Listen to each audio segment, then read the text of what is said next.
right, a very good afternoon, ladies and gentlemen, and I trust that you've had a productive day. What a fantastic set of guests and speakers, and I'm really delighted to bring to you our last panel discussion today. And as we heard a little earlier, this is about looking and debating, rather, co-development investments into project vehicles, so in other words, SPVs versus equity investments directly into the project developer companies.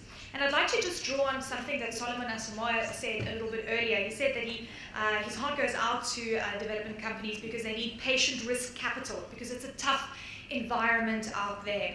And I think that basically encompasses what the continent is facing, and of course the models that need to be used to invest in various projects. And the question is, should we see investment into projects? Should it come through at feasibility stage? Should it be last mile funding? Or should we look at money coming and backing overall teams? So we'll be debating this as much as possible. We're going to try and not take up an entire hour, because I know that we are running over time, so we'll try and get through as much as possible. I'd like to introduce my panel now, and I've got Eleni Abobiase, Infra Ventures from the IFC.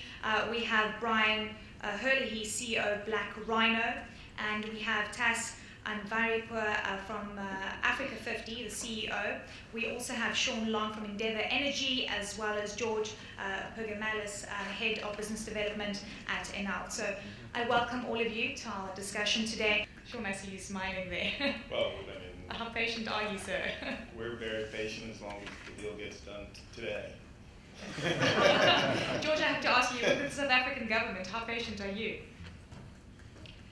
Well, yeah, it has tested our patience a little bit recently, but you know, it's worth a while. I mean, it's an economy that everything is working out, it's reliable, it's consistent, stuff like that. The question is, precisely as discussed, what if you're patient in other places and in the end you get nothing out of it? Okay, we're going to open the floor to some comments, and then we'll get closing remarks from our delegates as well. So ladies and gentlemen, any questions from the audience? I thought I saw a hand over there, sir. Just a microphone over here.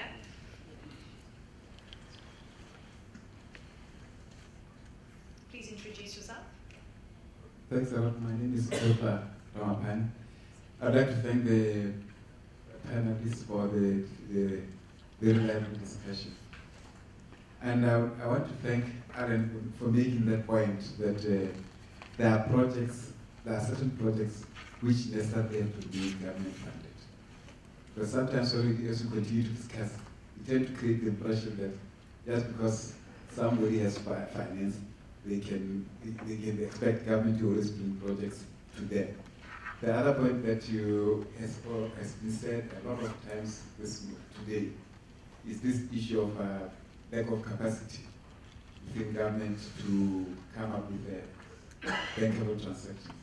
But I've not heard any of the presenters indicating what that institution is doing in order maybe to ensure that they assist in creating the capacity so that they don't have to spend a lot of time to going back and forth trying to come up with one successful transaction or bankable transaction. I believe if we want things to move quickly, the two parties involved in the private sector, the private financiers, and all other finance providers, there must be a role that they play, both of them. Not just to keep on cheering the fact that there's no capacity in government, as if we are cheering when in fact it creates a stagnation in terms of our business.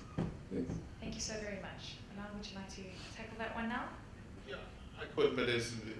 I'll take one. All right, so I belong to the World Bank Group. I focus on project development, and so my job is to move projects from the private sector side. But we have our colleagues from the World Bank who are working quite actively with governments to build up the capacity to help the government to be able to negotiate this contract, which are fairly complex contract. In the meantime, that capacity gap has to be bridged by having very, very experienced advisors assisting governments to negotiate those contracts. And those advisors are expensive, but you need to pay that cost because otherwise mistakes or delays are more expensive than having those advisors advising governments in negotiating the contract. We at IFC in private interest, we are almost making a rule, although we don't want to make it a rigid rule, that whenever we get engaged in a project negotiating across the table from a government, we need to make sure that the government is properly represented by the same quality firms that we also have on our side, so that the deal can not only be fair, but it has to be seen as fair, because sometimes perception is as powerful as the reality. So clearly, that capacity issue is very important. Different institutions are working on that. I'm sure the Africa Development Bank is doing that. Other donors are doing, helping government to build up the capacity, but it's going to take some time. In the meantime, there are ways to bridge. Thank you so much. All right. And it doesn't, sorry, can I add something? And it doesn't work when you take the program of another country, play with it, fiddle with it a little bit, and then apply it to your own, because it just, you create a monstrosity, it's inapplicable, you know, it's not the same dynamics. So that thing needs, which some people are doing right now in Africa, needs to stop, and people will need to rethink their own situation and employ. What am I supposed to say there? But I can tell you the following: the renewable energy program of South Africa has been used as the master copy document for many other countries, but some pages were lost in the way. For example, the sovereign guarantee one. Just you know, yeah. Can I just want to. I'm not going to answer the question. I want to address this point because, I want to get back to what private industry sees as an important issue. The capacity we have as a project criteria that the government has reputable advisors on the other side. That's part of my project criteria that I report to my investors. Why would we do that? Because we think a fair and also perceived fair project is important to the value of our project so that it will stand the test of times, different governments and the like. We're prepared to fund the advisors for the government. No problem. Relative to the project costs, it's not. The issue is I don't want to fund project advisors for the government if the deal's not going to get done. So what Brian was referring to was in terms of capital, there's plenty of capital available. Multilaterals, private, there's plenty of capital available to do all of this. The question is are you going to get projects done? And there are various reasons why projects get done and not, or take 7 or 8 years or whatever. But if we can solve the problem of projects getting done or prove out projects getting done, there's plenty of capital. Private industry will fund the government's capacity themselves. One thing too, because I think it's very important that governments do fund certain projects, but I think the governments need to become more private-like in their thinking. Okay, so they need to take the opportunity cost of $1 and say, I can only spend it once. How should I spend that dollar? And you see a lot of times where governments will jump to crowd out the private sector, but in my mind it's almost the opposite. So if you look at China, government steps in where private wasn't, and then where private does, it gives the opportunity to. At the end of the day, no source of capital can do everything. So you need bilateral financing, you need government-derived financing, you need private financing. And then the best is to match the risk to those different profiles. And then I think the second point that both Sean and Alan made was that having that expertise, it even shocks me when governments don't use the expertise for their own funding requirements. Because at the end of the day, these infrastructures will outlast any government, and they need to stand the test of time.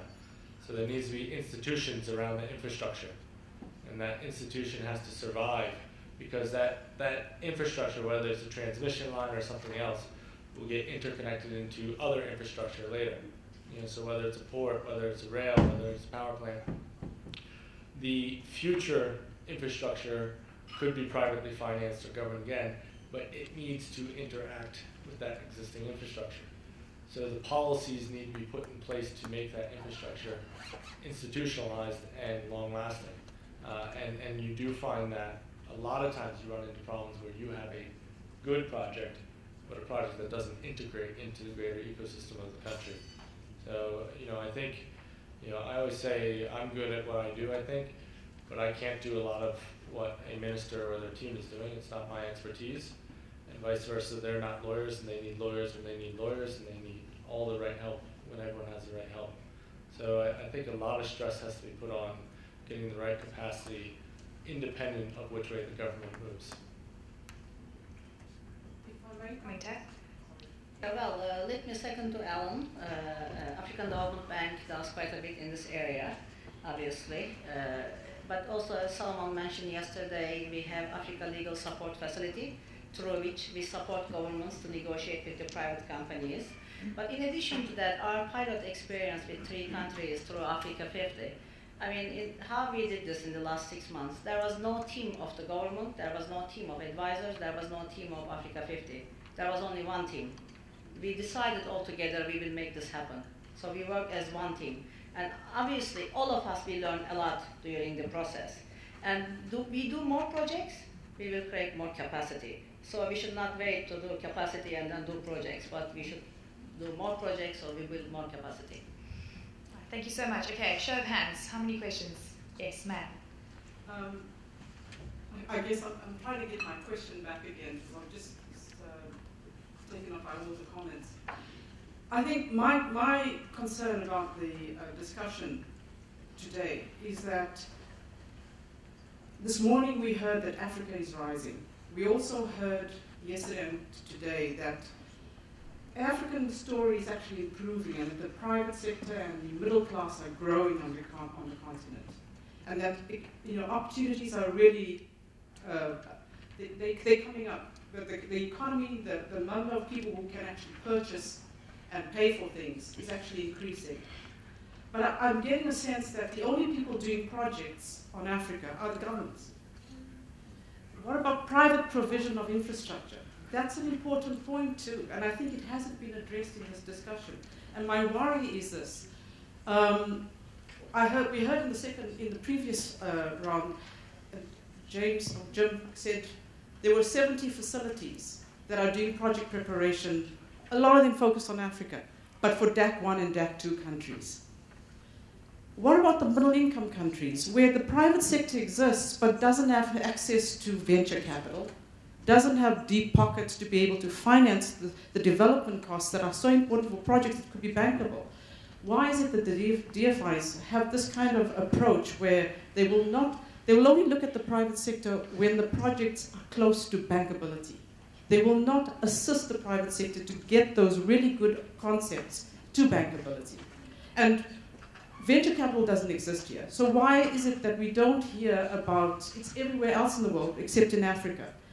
Why is it we don't hear about how the DFIs can actually facilitate underwriting the growth of a venture capital market here for private provision of infrastructure and provide those kind of facilities that can help actually get the projects to a stage where they can get financed and you can repay that venture capital or you can underwrite it and the DFIs or whoever can get the funding back. No matter what the return they want, they will get it back if those projects are really good. I mean, I haven't heard any discussion around that. Thank you so much. Sorry, your name? Rosalind Thomas. Thank you very much. Okay. I know Tat wanted to comment as well, so I'll give you two a chance and then we'll go back to other questions for everyone else to comment.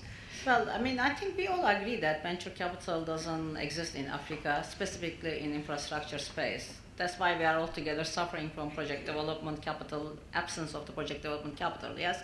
But I think, Rosalind, as the African Development Bank in the last 6 years, we closed 49 projects.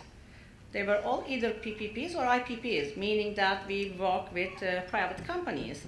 Obviously, everybody starts with the very early development capital as the sponsor. But today, Andre Ali, he mentioned that they have a facility. I think FMO has a facility. Number of development finance institutions, they have facility, including Infraco, for you to have access and bring the project to bankability. All thing is, I think, how you package and how you really make your case to those facilities. I mean, I know a number of people in the continent now, they are developing projects by taking development capital from AFC and also from FMO. I think maybe it's just like having the discussion and then packaging the project in a way it is interesting for those people.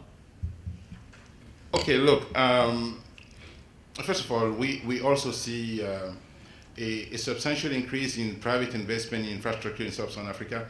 I was giving some numbers this morning that IFC is now investing in Sub-Saharan Africa about $1 billion a year in private infrastructure financing investment in Africa. This is up from $200 to $200 million a year 3 years ago. So we see a sharp trend up. But what we're also seeing is that this is absolutely not enough compared to the needs. And we have the balance sheet, the appetite to invest several $1 billion more. What we need to see is bankable projects. That's one of the reasons why IFC Infra Ventures were created, so that we can increase the number of bankable projects, which would then receive IFC financing. Now, I can tell you that today at IFC Infra Ventures, we can invest in middle-income countries, okay? We're not focusing only in IDA countries. We can invest in middle-income countries if the project fit our requirement.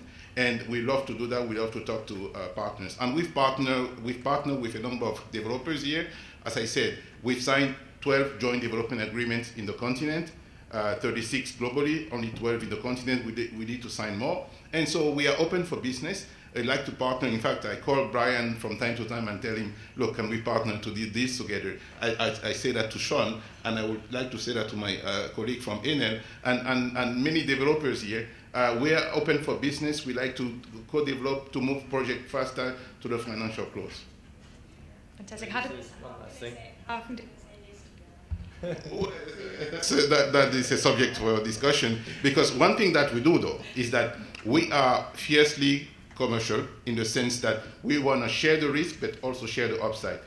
We are not, a project development grant or something like that. We go in, we take the risk, and we take the upside. I think last thing to say with the Africa Rising, I mean, I think you have to remember this discussion is about a highly regulated industry. You know, this isn't fiber optics or something where you can go out and build, or cement plants or the like, where you can take merchant risk. We need to get permits and rights to build power plants. We can't build merchant power plants in Africa per se. I guess technically you could, but even there, I don't think you could get the right permits to do it today. So, you know, I think that's holding certain things back, like distributed generation and the like, that are happening in other industries. But in this industry, that's a bit of the reality right now. Any more questions from the audience? I saw a couple more hands. Yeah, I have a question. Well, it's a question and a comment based on what the gentleman on the end said. And it's to do with standardization. I think throughout the day we've been talking about standardizing documentation, contracts, etc. But what we forget is the history of Africa. South Africa is very much a Dutch codified law system. Kenya, for instance, is more common law based. So even if you took the same contract and you managed to make it workable in Kenya, the interpretation, application, if you were to challenge it, would be completely different. And I think we have to stop looking at Africa as one. I think that those days are gone. You've got to look at each country individually, see what works from the standardized process in the REIPP in South Africa and what you can take, and be aware that there's a lot that would not be applicable everywhere else. So how do you deal with those issues? So I think to really make a blanket statement that standardization is the way forward is a little bit naive. Thank you so much. All right, ladies and gentlemen, that's where we're going to leave it for today, but I'm going to get one last comment from our delegates, and I'm going to start with George. Way forward, I'm giving you carte blanche here, so you can basically say anything you like. So I'd pick up from the last comment we heard. It is, as a matter of fact, you'd see it in every credit committee, every investment committee. People treat each country, each industry, and each opportunity very differently. This blanket approach is gone, to my experience. And to the extent people realize that they don't know how to prepare a project, then they will find somebody who will tell them how, give them some money to get the consultants and stuff like that. The important thing is to realize that you don't know, because like we go to countries and the guy has a project and he thinks it's ready to be banked, and you look into it and you say, what is this? That's my only comment for now. Thank you, George. Sean. I think the comment on standardization is basically driven by the project finance requirements, which are fairly standard across. It doesn't matter really what country you're in. You're going to have certain risk requirements, allocations for project finance. So I think that's where it's driven from. But I wanted to say we're private capital, so even in middle income countries, we're happy to invest as long as the project can get done very quickly. Tess, closing remarks. I think I'll second to Sean, but my experience in the continent, I mean, my department closed 49 projects. Out of 49 projects, only 2 of them were bankable when they reached to us. The others, we had to do 2-3 years work to make them bankable. And actually, that's why we decided to create the new vehicle, Africa 50.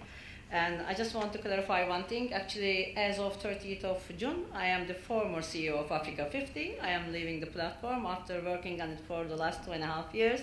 And I will be on this side. I will be doing project development. So it was an interesting for me to hear all this conversation today. I think it's a very good way of starting the new life. Thank you. Brian. Look, I think, this is infrastructure, including energy, is incredibly interesting to me, and the reason I went back into it, I think it will determine the winners and losers in Africa, and I think unfortunately it will be winners and losers. At the end of the day, you're going to see large flights of capital into readily investable structures in the energy business, and that's going to drive manufacturing, that's going to drive industrialization, and that's going to drive ultimately the rise of the middle class in different African countries. So it's a very important topic to get right. And I find it very exciting to be part of because the conversations are so critical. But I think it's things we have to keep working on to make sure we do get right. Yeah, thank you. I'm going to finish with an optimistic note here because I have been doing infrastructure power in Africa for many years, actually maybe 10 plus years. And I remember 10 years ago, 15 years ago, there were actually maybe 1 or sometimes 0 project finance closed every year, okay? So nothing, we would go to the Africa Energy Forum and then we would say, okay, this year no project has reached financial close. What do we do? So today, at least we have a bit more project reaching financial close. There's still some challenges, but we see a bit more activity in the continent. We see a lot of money coming into the continent. I have a global remit as InfraVentures. When I used to go to Asia or Latin America 10 years ago, nobody wanted to talk about infrastructure in Africa. Today, when I go to these places, everybody wants to talk about infrastructure in Africa. So we see a lot of activity. Now, we have to translate this activity into real project on the ground. But I feel that we are at a tipping point. If the government and us, the developers, the developing financial institutions, continue to work together, we're going to be here in 2 years, maybe talking about 10, 15 projects achieving financial close. That is our hope. Thank you. Fantastic. Thank you very much. Ladies and gentlemen, a round of applause for our fabulous panel this afternoon. Thank you so very much for your insights. Much appreciated. And I hope that you've enjoyed your day listening to all the experts in the industry. Thank you so very much. Doing business in Africa. You can't afford to be without Africa Investor.